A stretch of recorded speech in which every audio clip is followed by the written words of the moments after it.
We all have those days that we get defeated. This is one of those days for me. Hi friends, welcome back to the channel. Do I look tanned? I was on an island all day yesterday. If you're new here, my name's Ash. I'm 27, I'm a cybersecurity enthusiast, and on this channel, we go over tryhackme walkthroughs, capture the flags, and we learn hacking together on our way to being our best professional self. And on today's video, we're going over day 21 of the Advent of Cyber tryhackme event. For all details like timestamps, playlists, and links, please see the description below. Otherwise, let's get into it. All right, so we've got task 26, day 21.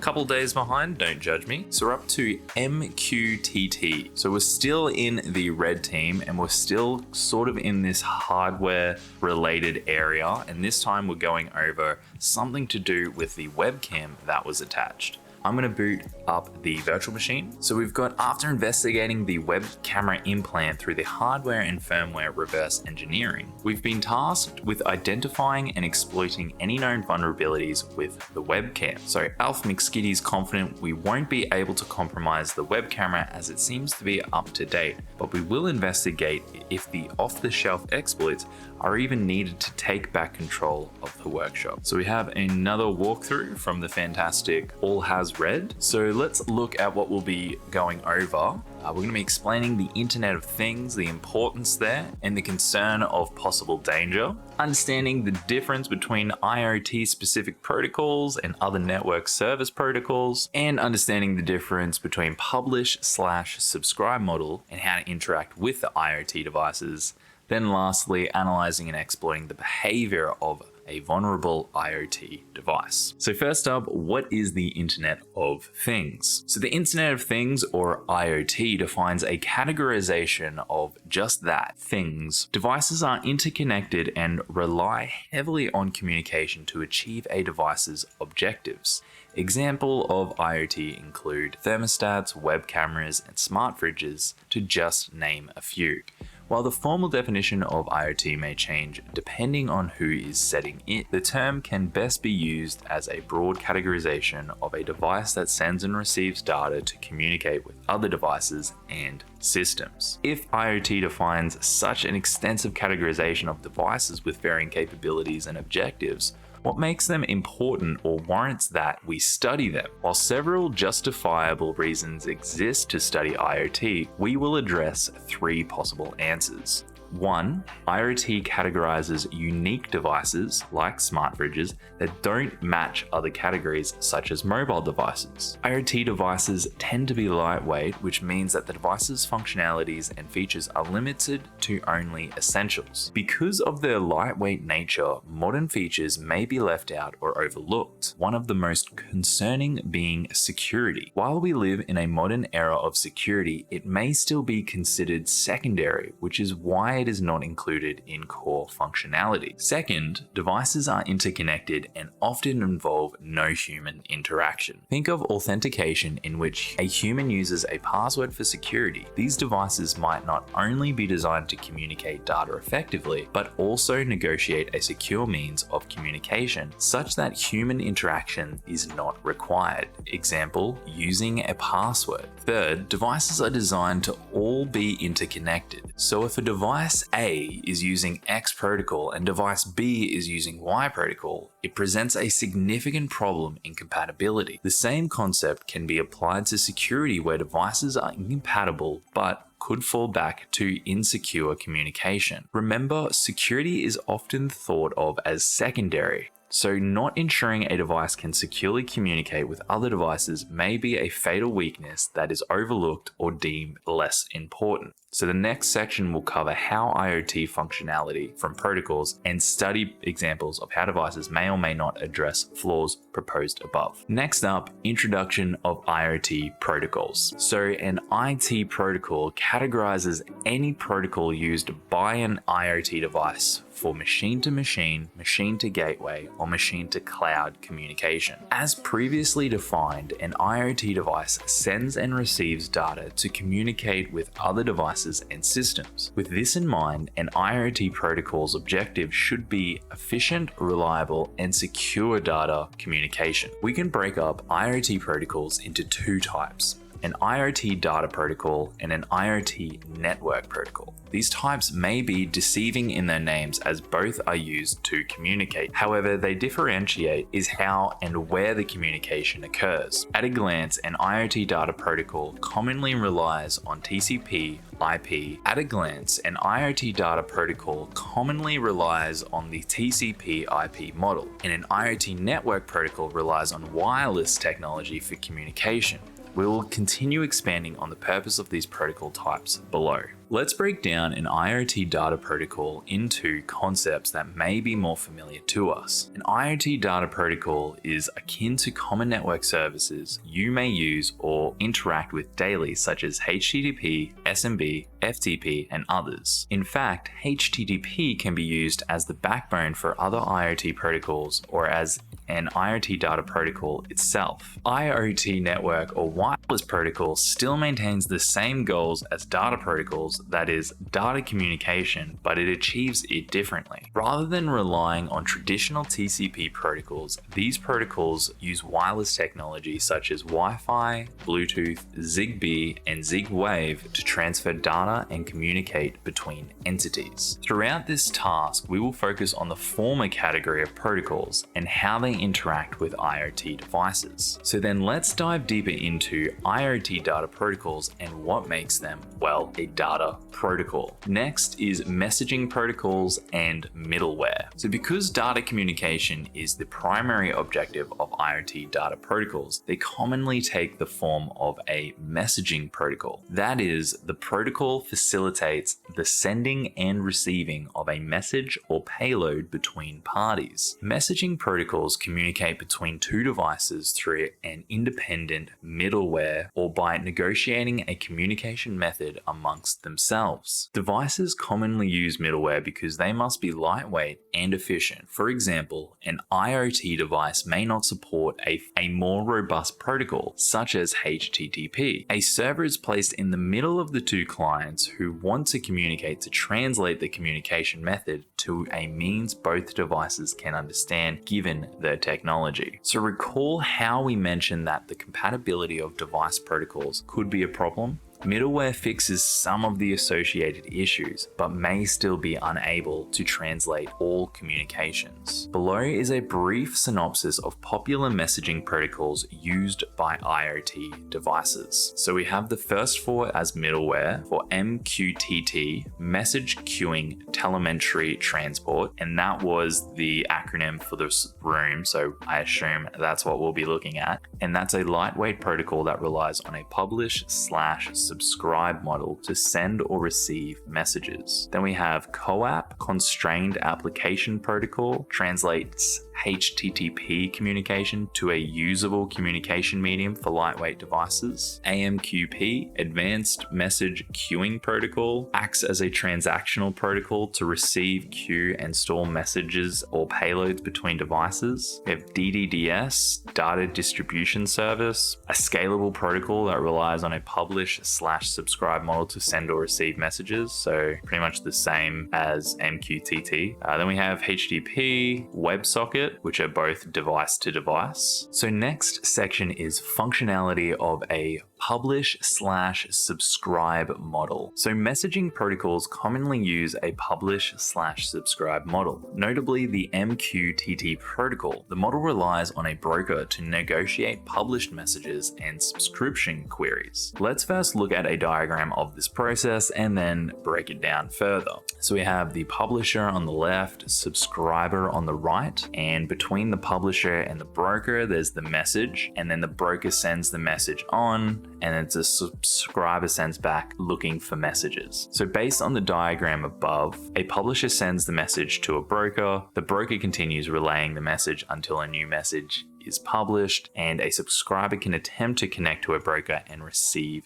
a message. So the protocol should work fantastically if a single broker is needed for one device's objective. But what if several types of data need to be sent from one device, or several publishers and subscribers need to connect to one broker? Using more than one broker can be feasible, but increases unnecessary overhead and server usage. A secure communication method should also ensure the integrity of messages. Messaging one publisher should not override another. To address these problems, a broker can store multiple messages from different publishers using topics. A topic is a semi-arbitrary value pre-negotiated by the publisher and subscriber and sent along with the message. The former of a topic commonly takes the form of name, ID, function. When a new message is sent with a given topic, the broker will store or override it under the topic and relay it to subscribers who have subscribed to it. Below is a diagram showing two publishers sending different messages associated with topics. And then below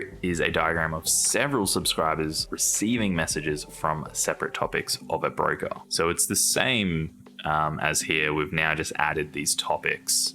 Are there messages from topic A? Are there messages from topic B? And if so, they'll get the message. So note the asynchronous nature of this communication. The publisher can publish at any time and the subscriber can subscribe to a topic to see if the broker relayed messages. Typically, subscribers and publishers will continue attempting to connect to the broker for a specific duration. Well, we should now understand the functionality of this model, but why would an IoT device use it? A publish/subscribe model is helpful for any data maintained asynchronously or received by several different devices from one publisher. A common example of a publisher-subscribe model could be a thermostat publishing its current temperature. Several thermostats can publish to one broker and several devices can subscribe to the thermostat they want the data from. As a protocol specifically, MQTT is also lightweight with a small footprint and minimal bandwidth. So next section is, are IoT protocols inherently vulnerable? So we've identified the relation between IoT protocols and network services and how messaging protocols function. This still leaves the question of how secure IoT protocols are. Let's apply this to something we are familiar with, HTTP. So HTTP vulnerabilities often refer to a vulnerability in the software or application built off the protocol. This does not mean protocols are absent of vulnerabilities, but they generally possess strict requirements and require revisions before release or public adoption. Similarly, IoT protocols are not inherently vulnerable. So what makes an IoT device insecure? So before giving a more formal explanation, let's consider the default settings of MQTT when it is first deployed. An MQTT broker assigns all devices connected to it read-write access to all topics. That is, any device can publish and subscribe to a topic. We may be okay with this idea at first. In the thermostat example, we're only communicating temperatures, so the integrity of the data should not be an issue. But let's dive into this issue a bit more. So our data should follow CIA, confidentiality, integrity, and availability.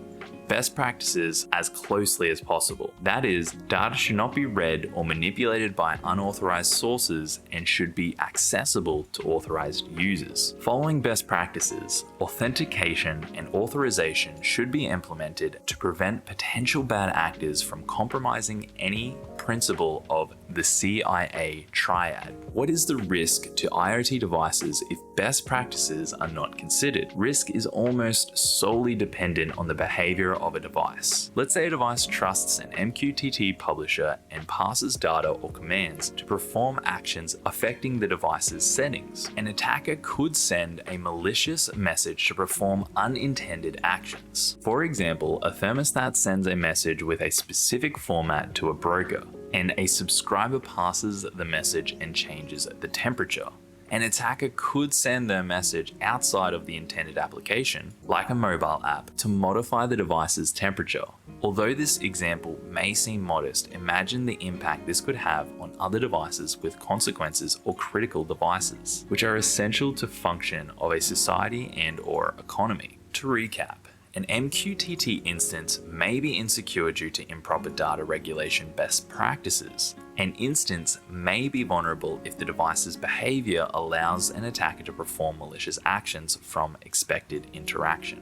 Note the differentiation between insecure and vulnerable. An insecure implementation may allow an attacker to exploit a vulnerability, but this does not mean the implementation is inherently vulnerable. In the next task, we'll expand on this idea and attempt to identify methods we can use to identify the behavior of a given device. So next section is abusing a device behavior. Before moving on to the hands-on section, let's address how we can identify information about device behavior. We've defined that IoT devices are vulnerable because of their application's behavior. Now let's briefly look at how we can analyze a device's behavior for vulnerable entry points and how they can be abused. An attacker can discover device behavior from communication sniffing, source code analysis, or documentation. So communication sniffing can determine the protocols used, the middleware or broker address, and the communication behavior. For example, unencrypted HTTP requests are set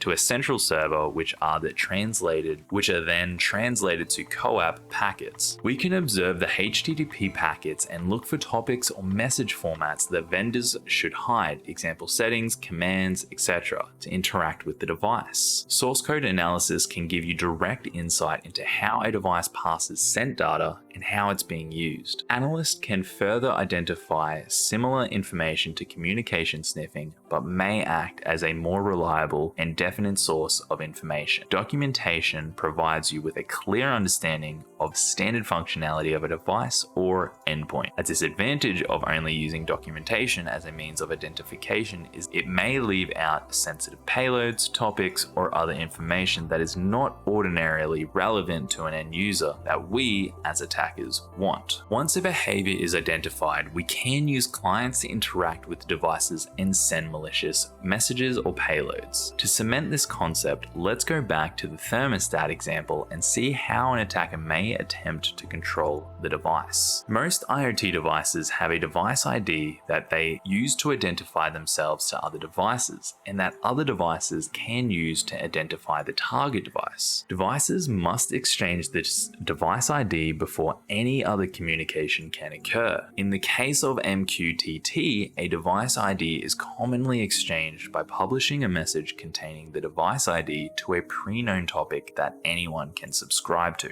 Once an attacker knows the device ID and behavior of a target device, they can attempt to target specific topics or messages or message formats. These topics may trust the message source and perform some action blindly, change a temperature, change a publishing destination, and others. In our scenario, preliminary information has been identified by Recon McRed through the hardware analysis and reverse engineering. The web camera device is known to use the MQTT protocol, and we have a list of potential topics we can target. Before analyzing these potential vulnerable topics, let's look at how we may interact with an MQTT normally. Next up, interacting with MQTT. How do we interact with MQTT or other IoT protocols? Different protocols will have different libraries or other means of interacting with them. For MQTT, there are two commonly used libraries we will discuss. That is Payho and Mosquitto. Payho is a Python library that offers support for all features of MQTT. Mosquitto is a suite of MQTT utilities that include a broker, a publisher subscribe client that we can use from the command line. So in this task, we'll introduce the Mosquitto clients and their functionality. In the next task, we'll leverage the clients against a vulnerable device to get hands-on. So subscribing to a topic. So we can use Mosquitto_sub client utility to subscribe to an MQTT broker. By default, the subscription utility will connect to a localhost broker and only require a topic to be defined using the -t or -topic flag. Below is an example of connecting to a local host and subscribing to the topic device ping. So we have Mosquitto_sub-t device ping. You can also specify a remote broker using the H flag. Below is an example of connecting to example.hthm and subscribing to the topic device thm. So publishing to a topic. We can use the same client utility to publish to an MQTT protocol. To publish a message to a topic is nearly identical that of the subscription client. This time, however, we include a -m or message flag to denote our message/payload. Below is an example of publishing to the topic device info on the host example.thm with the message, this is an example. So we use Mosquitto_pub So it's not the same client. I don't know why I said it was the same client. Didn't look at that. Mosquitto _ pub -h example.th m-t device info and then our -m message. So for both clients, there are several notable optional flags that we'll briefly mention. So we have debugged messages, specify ID, specify the port broker is using. We have a default port of 1883. -U for a username for authentication, -p for a password for authentication, and URL to specify username, password, host, port, and topic in one URL. A device using MQTT will craft messages as a means of communication authentically. As an attacker, we will attempt to portray our publishing source as a legitimate source in hopes that the other side will interact with the messages as it would an authenticate message to provide us with unintended behavior. Next up, we've got practical application. Alrighty, so we have covered all the information needed to successfully approach exploiting an insecure data communication implementation of an IoT device. So let's try to take what we have learned and apply it to the unknown web camera identified in the workshop. First, let's start with the virtual machine by pressing the start machine button at the top of the task. I've already done that. If you haven't, do it now. Please allow the machine a couple minutes, and then we will be interacting with the VM using the attack box or our own VPN connection. I'm going to do that. Oh, they do say the in-browser attack box has been appropriately configured. I don't usually use the attack box, but hey, if they say to do it, I'll do it. So as briefly covered previously, we know the following: that the device interacts with an MQTT broker to publish and subscribe to predefined topics. The device broker is found at your IP address may vary. From firmware reverse engineering, we know that the device used these two topics: device/init, which publishes the device ID of the current device, and then device ID CMD, which subscribes the device ID specific topic to receive commands and settings. So the device is known to use RTSP or real-time streaming protocol for input streaming. If an attack can control where and how the RTSP stream is forwarded, they can redirect it to an RTSP server they control. The device/ID/command or CMD topic can identify a behavior through a numeric CMD parameter and the ability to pass a key value pair to be used to interact with the device. So we do not yet possess how the command topic behaves or the formats it is expecting the message. It's up to you, us, to craft a malicious message to target the command topic. If you are looking for a challenge, we have provided you with a small source code snippet extracted from the device firmware that you can use to gather communication behavior from. Otherwise, we have collected the information you need with the expected format and behavior of the device. So we have a code snippet and then an expected behavior. I'll probably be using them. All right, so to get started, we have provided steps for exploitation set up below. All right, so we'll verify that our IP is an MQTT endpoint and uses the expected port with an Nmap scan. All right, so we're just running an Nmap scan. I'm just using -VV to see the output, -P lowercase n to skip host discovery, as we know this host is live, -uppercase A so that we can see everything about this host, and we've pasted in our host there. So from memory, the default port was 1883, but that could be different here. So our scan's just finished, took about 30-40 seconds. So we've got a port 22 running SSH, got port 80 running HTTP, which is using some WebSockify Python module. It's run a GET request, and it looks like it wasn't allowed. Looks like it's extracted a MAC address, also running on Linux. So I'm not sure if we're supposed to see a different port. Might just try 1883 exactly, see if we have open. All right, cool. So it is open. And I didn't pick it up in my initial scan. Maybe I should go -P- without the A and just actually checks all the ports, which can take a little bit longer.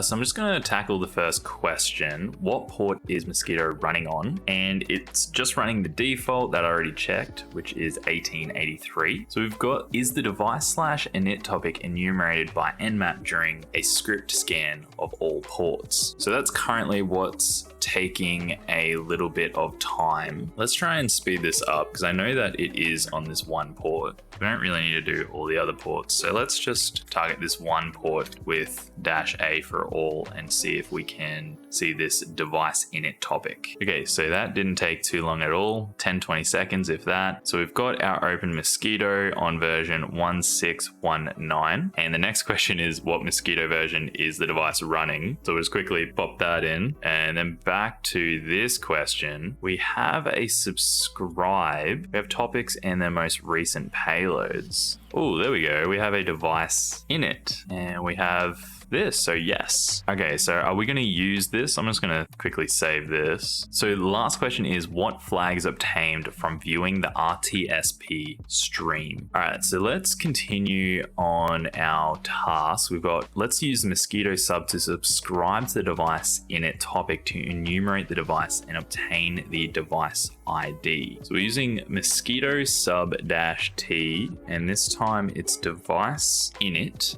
Do we need to do anything else? Do I need to specify the IP address? Okay, so that worked. So using the -h in this example here, so connecting to the sub and connecting to the domain and sending that. So that is the same ID that we got from the Nmap scan. So it looks like with this message, that's all we received back. Okay. So next up, we've got start an RTSP server by using this command with Docker. And it says, note that the port number for RTSP will use this in the URL you send in your payload. So we're going to paste that in. If you're having issues receiving a connection and are confident that your formatting is correct, you can attempt to use a TCP listener. Yeah, I'm like super confused. All right, so like I have that run. I should have ran in the backgrounds. I think I need to leave this terminal open. I'm just going to leave it as is. I'm going to try continue, and if I realize that I've done something wrong, I'll go back.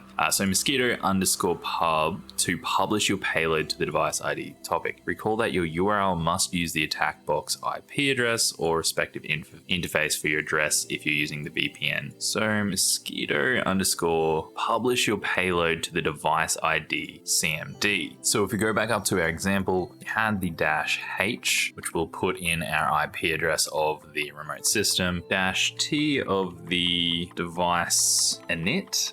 Apparently we need to put in the ID, so -i. I'm going to copy that in because I'm not typing that out. And then do we need to include something in the URL? So what was this again? Do we need to include a URL? Wait, what am I doing? Publish your payload to device ID CMD. Oh, so maybe we won't use the ID. We'll just go device/CMD. I'm so confused. If I just run that, do I get anything? We have that didn't work. So do we need that URL flag? Use the specify username, password, host, port, and topic in one URL. So maybe instead of using that -h, your -URL RTSP : whack, and then the IP address. Then colon, I don't know why it's 8554. Is that what we started up in this Docker? Okay, it must be what's this default RTSP, and then path for some reason. Is it --URL? What do you mean unknown? That's wrong anyway. All right, still no luck. Maybe we can cancel this, paste this in. Are we not using the URL then? Oh, your IP address must be, so it's not the remote system. I just feel like I'm doing this completely wrong. So apparently I was actually closer using this -h of the IP address, and I am totally cheating because I only have 8 minutes on my attack box, and then I have to restart and do this all over again. So I'm a little pressed for time, and I'm pretty sure I'm not even going to make it. And according to the walkthrough, we should be seeing some RTSP traffic here, which I'm not seeing. Okay, again, I think I did something wrong. I was supposed to set this up on my local IP address, which is 10.255.3.1. Would you guys completely judge me if I just copied the flag from the walkthrough and I didn't do this room? I don't blame you, but I'm not gonna lie, I'm really tired and I just want to do this room. Is this cheating? Absolutely. I know what I'm doing. Not sorry. Look, we all have those days that we get defeated. This is one of those days for me. Do not have what it takes to finish this route. So I'm just gonna put in the flag, but I'm not gonna lie about it. And that's the take home for today. Oh, wow. Okay, well, thank you for tuning into this video. I do apologize for not understanding this room and not being able to explain or help you in any way. I don't blame you for clicking away, but I hope you enjoyed some part of this video. With that all being said, feel free to leave a like if you can relate to some of these rooms and how I can't do it. I don't know. Otherwise, I'm gonna let YouTube do the video thing, and I'll just see you in the next video. All right, I accept defeat.